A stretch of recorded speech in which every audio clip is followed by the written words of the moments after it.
drinking myself to sleep, passing out, crying. I was so broken. I mean, I wouldn't say I was suicidal, but I began to Google, like, how to beat depression. I felt I was on the edge. I was right on the edge of tipping over and just losing it. I could have given up. I probably should have at many points. There was no reason to believe otherwise. You know, so I could look at that and said, you know, I'm a loser, I'm a tool, I'm going to quit.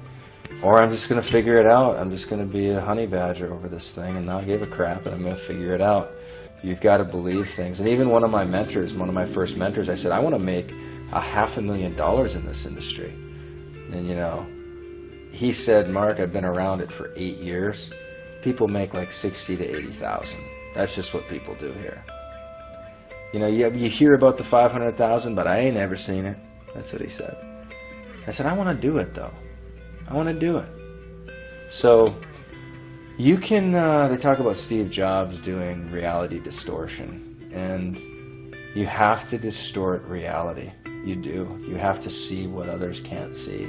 You have to do things others can't see. You have to deal with the ridicule and the belittling and the blasphemies at you and mocking and the jokes. And you have to take all of that, and you have to have enough focus where that stuff is just like bugs hitting the driving. You know, as you're driving 1,000 miles an hour, there's going to be bugs and squirrels that you run over and things that are hitting the windshield. And you got to be able to take all that stuff, and you're just in galactic speed. And I would visualize with Solomon, I'd take these verses and I'd visualize that that all these promises were happening. I would visualize, there's a verse, I think it's in Malachi, where it says, you know, if you bring the tithe into my storehouse, and it assumes integrity and hard work and 6 days and all this stuff, then I'll bring in so much blessing that I'll open the windows of heaven and bring in so much blessing you won't know where to put it. And it's this idea, and literally I would visualize all this wealth coming into my account, and literally at the federal government had a limit. I think it was a $100,000 limit on how much you could put in a bank account, and we maxed that frickin' bank account out, and I literally had to go find another bank account to put money in.